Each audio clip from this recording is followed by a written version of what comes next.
तो waves in string में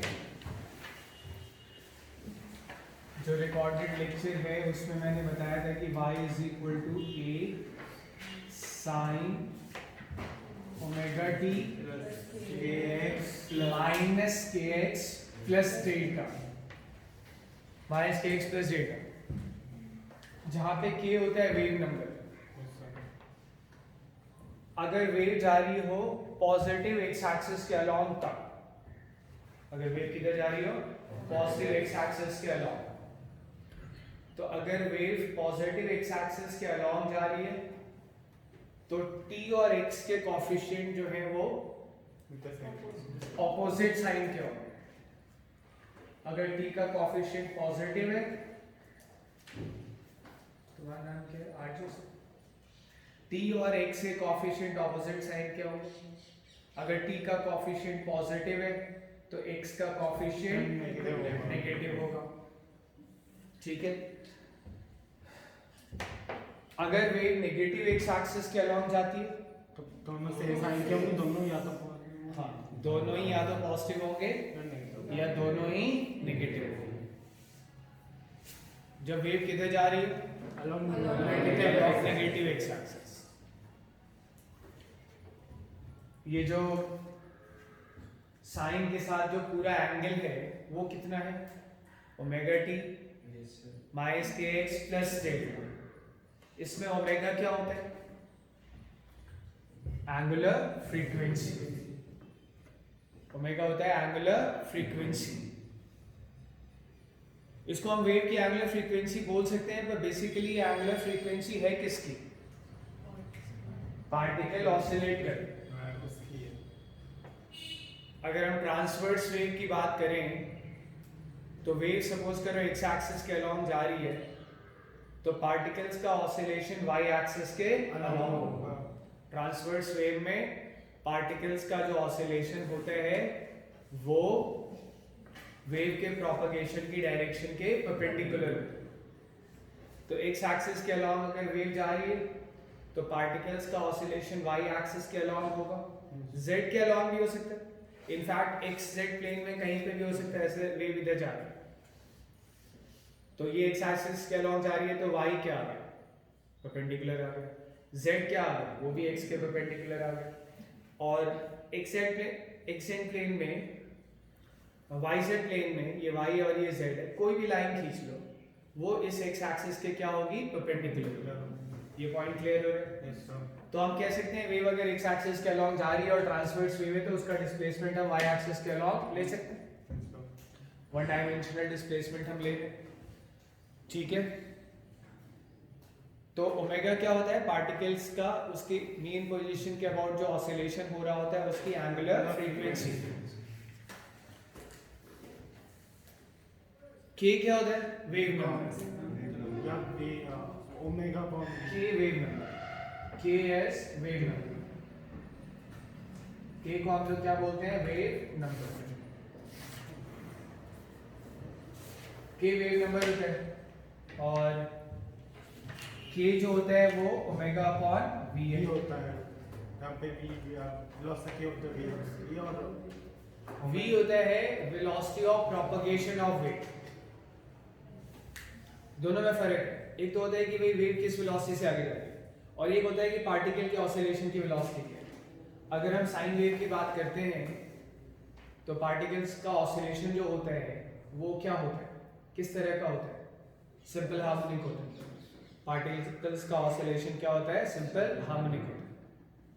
ठीक है, और पार्टिकल अगर सिंपल हार्मोनिकली ऑसिलेट करेंगे तो ऑब्वियसली पार्टिकल्स के ऑसिलेशन की कुछ वेलोसिटी तो होगी, लेकिन एक होता है कि वेव की वेलोसिटी है, वो वेव की वेलोसिटी क्या है मैंने एक्सप्लेन किया हुआ है, पर एक होता है वेव की वेलोसिटी।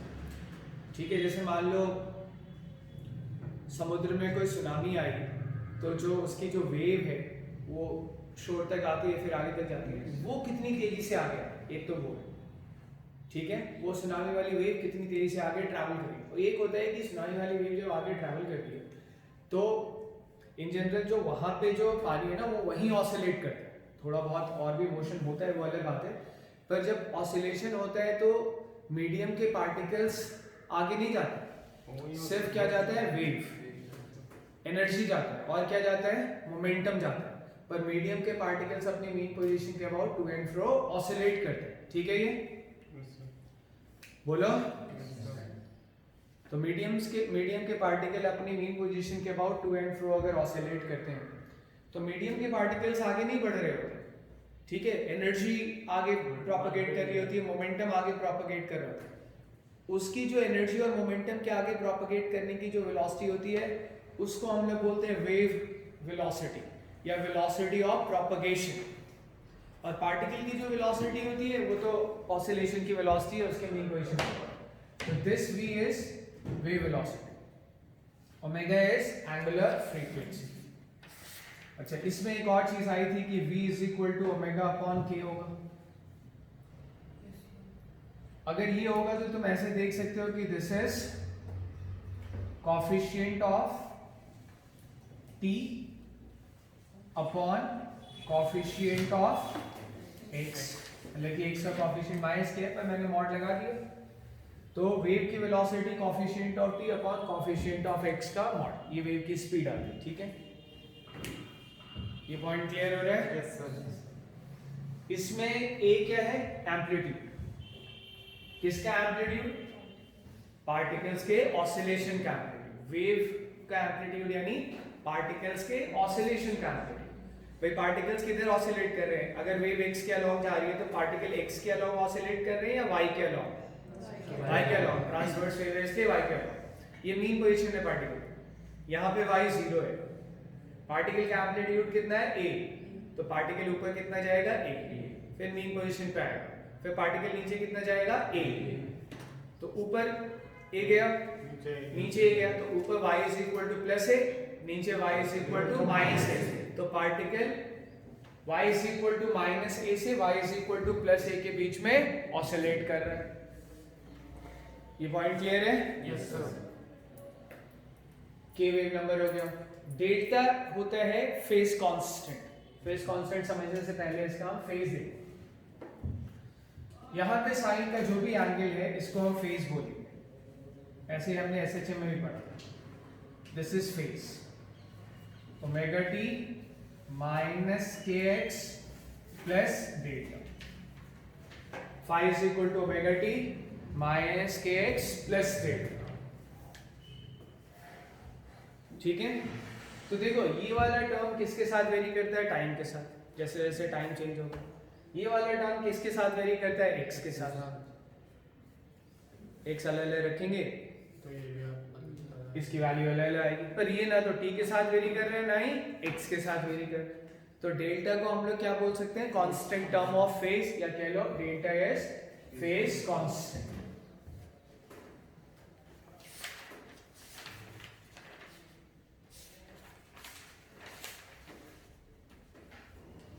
डेल्टा फेज कांस्टेंट हो गया।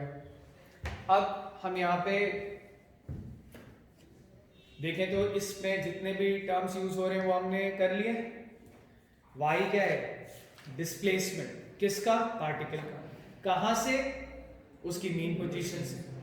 a क्या है, एम्पलीट्यूड, किसका, पार्टिकल के ऑसिलेशन का। ओमेगा क्या है, angular frequency of oscillation of particle.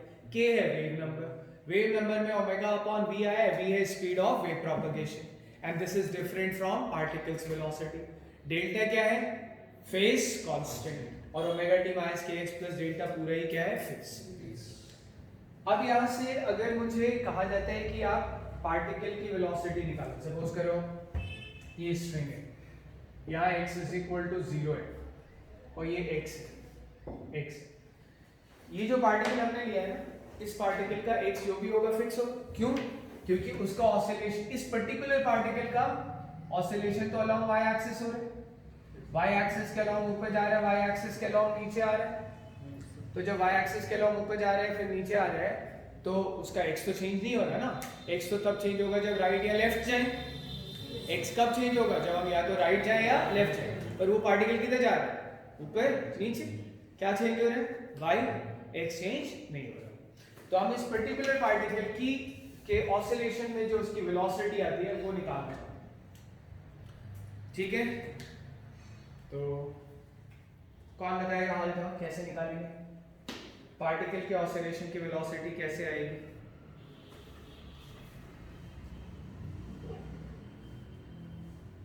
इसको डिफरेंशिएट करते हैं, कौन बोल रहा है? अच्छा हाँ, इसको डिफरेंशिएट कर रहे हैं किसके रिस्पेक्ट में? अच्छा टाइम के रिस्पेक्ट में, टाइम के रिस्पेक्ट में, because y is what? Displacement, और rate of change in displacement क्या होता है? वेलोसिटी। तो हम पार्टिकल वेलोसिटी निकालेंगे, यानी वेलोसिटी ऑफ पार्टिकल। अब वेलोसिटी ऑफ पार्टिकल अगर निकालेंगे तो vp लिख देते हैं कि कंफ्यूजन ना हो, क्योंकि v डिनोट करता है क्या? Velocity of propagation of wave. तो हम इसको डिफरेंशिएट करेंगे और लिखेंगे del y अपॉन dt। ये dy अपॉन dt एग्जैक्टली नहीं है, del y अपॉन dt लिखा हुआ है। इसका मतलब है y एक्चुअली t के साथ भी चेंज होता है। एक ही पार्टिकल लो तो टाइम चेंज होगा तो y चेंज होगा, लेकिन अगर एक ही पार्टिकल नहीं, अगर हम अलग अलग पार्टिकल देखें तो x चेंज करने पे भी y चेंज हो रहा है। तो y is a function of t and x both. लेकिन अगर मैं इस पर्टिकुलर पार्टिकल की वेलोसिटी निकाल रहा हूं तो इस पर्टिकुलर पार्टिकल के लिए तो x चेंज होना नहीं है, इस पर्टिकुलर पार्टिकल के लिए तो x चेंज होना नहीं है। मैं उस पर्टिकुलर पार्टिकल की वेलोसिटी निकाल रहा हूं, उसके लिए x चेंज होना नहीं है। तो जब मैं y को डिफरेंशिएट करूंगा, y is a function of t and x both, लेकिन जब मैं y को डिफरेंशिएट करूंगा तो उसमें x चेंज नहीं हो रहा है, तो मैं x को क्या रखूंगा? कांस्टेंट। x को कैसे ट्रीट करूंगा? Like a constant. और फिर y को मैं किसके रिस्पेक्ट में डिफरेंशिएट करूंगा? t के रिस्पेक्ट में। तो इसका मतलब है partial derivative of y with respect to t। Partial मतलब सिर्फ t के रिस्पेक्ट में डिफरेंशिएट कर रहे हैं, जबकि y तो x पे भी डिपेंड करता है। तो x को हम कांस्टेंट की तरह ट्रीट कर रहे हैं। क्यों कांस्टेंट की तरह ट्रीट कर रहे हैं तो बताया अभी मैंने। तो क्लियर है ये? बोलो। तो डिफरेंशिएट करें, vp is equal to del y अपॉन del t। अब तो तुमने डिफरेंशिएशन की प्रैक्टिस कर ली है, तो a प्रैक्टिस कर लिया है, पर उससे कुछ होता थोड़ी है, खुद करना पड़ता है तभी उसका कोई फायदा होता है, वरना प्रैक्टिस करवा दिया उससे कुछ होने वाला तो है नहीं। अभी भी काफी सारे लोग नहीं बता पाएंगे और मैं पूछना भी नहीं चाहता। तुम भी एम्बैरेस होते हो, मुझे भी इरिटेशन होती है, तो दोनों ही मामला वहां पे खत्म कर रहा हूँ। y को हम t के रिस्पेक्ट में डिफरेंशिएट करेंगे। साइन का डिफरेंशियल क्या आएगा? cos omega t minus kx plus delta. ठीक है, और चेन रूल पढ़ाया गया तुम्हें। अब अंदर डिफरेंशिएट करेंगे किसके रिस्पेक्ट में? t के रिस्पेक्ट में। t के रिस्पेक्ट में ओमेगा t का डिफरेंशियल ओमेगा, बाकी कांस्टेंट है तो उनका डिफरेंशियल 0 आ जाएगा, क्योंकि x को हम कांस्टेंट लेके चल रहे हैं, डेल्टा तो वही कांस्टेंट। तो हमारे पास vp क्या आ गया? हमारे vp आ गया omega a cos omega t minus kx plus delta. बिल्कुल एसएचएम वाली तो बात है, तुम देखो। बस एसएचएम में x नहीं होता है, x का टर्म नहीं होता। यहाँ x का टर्म इसलिए है क्योंकि बहुत सारे पार्टिकल हैं जो एसएचएम कर रहे हैं, तो हम किस पार्टिकल की बात कर रहे हैं उसका पता किससे चलता है? x से। वहां पे तो एक ही पार्टिकल होता है, इसलिए वहां पे बस ओमेगा t प्लस डेल्टा होता है। ये बात समझ आ रही है तुम्हें? यहाँ बहुत सारे पार्टिकल हैं, हर का x अलग अलग है, तो हम किस पार्टिकल की बात कर रहे हैं उसका पता किससे चलेगा? x से चलेगा। तो यही होता है एग्जैक्टली पार्टिकल की वेलोसिटी। तुम्हें ध्यान रखो omega into a cos omega t plus delta, या बस kx का टर्म एक एक्स्ट्रा। तो ये हमारे पास आ गई पार्टिकल की velocity which is del y upon particle का एक्सेलरेशन। फिर बताओ, अगर मैंने इसको एसएचएम से रिलेट कर लिया तो तुम मुझे जो है डायरेक्टली बगैर डिफरेंशिएट किए पार्टिकल का एक्सेलरेशन क्या बोल रहे थे? Minus omega square A sine omega T minus kx plus delta. अच्छा ठीक है, लेकिन डायरेक्टली बता दो ना, माइनस ओमेगा स्क्वायर क्या? ए y minus omega square y, क्योंकि वहां पे एक्सेलरेशन क्या होता है? Minus omega square x। वहां x डिस्प्लेसमेंट रिप्रेजेंट करता है ना? वहां पे जब हम पार्टिकल का ऑसिलेशन पढ़ रहे थे तो पार्टिकल ऑसिलेट करता था अलोंग x एक्सिस। यहाँ पार्टिकल ऑसिलेट कर रहा है अलोंग वाई एक्सिस और हमें पता है कि जो एक्सेलरेशन होता है वो माइनस ओमेगा स्क्वायर x होता है। एसएचएम में अगर डिस्प्लेसमेंट x एक्सिस के अलोंग हो रहा हो और मीन पोजीशन कहाँ पे हो, x इज इक्वल टू 0 पे, अगर mean position x is equal to 0 पे है, अगर mean position x is equal to 0 पे है तो एक्सेलरेशन यही तो आता है। यहाँ मीन पोजीशन कहाँ पे है, y इक्वल टू 0 पे। ऑसिलेशन किसके अलोंग हो रहा है, y एक्सिस के अलोंग। तो एक्सेलरेशन ऑफ पार्टिकल तो डिफरेंशिएट करके भी देख सकते हो। एक्सेलरेशन ऑफ पार्टिकल अगर मैं लिखूं तो एक्सेलरेशन ऑफ पार्टिकल को मैं del 2y upon del t2 लिख सकता हूं। एक बार टाइम के रिस्पेक्ट में डिफरेंशिएट करेंगे वेलोसिटी आएगी, अगली बार डिफरेंशिएट करेंगे एक्सेलरेशन आ जाएगा। And this is equal to minus चाहो तो तुम डिफरेंशिएट कर लेना घर जाके, ये क्या आएगा ओमेगा स्क्वायर, ठीक है ये आ गया। चलो अब हम किसी टाइम पर्टिकुलर टाइम पे स्ट्रिंग का स्लोप निकालना चाहते हैं। हम किसी पर्टिकुलर टाइम पे स्ट्रिंग का स्लोप निकालना चाहते हैं। जैसे वेव जा रही है तो स्ट्रिंग कुछ ऐसे दिखी, अलग अलग पॉइंट का स्लोप अलग अलग होगा। किसी एक टाइम टी पे, किसी एक टाइम टी पे हम क्या करना चाहते हैं, स्लोप निकालना चाहते हैं। क्लियर है ये?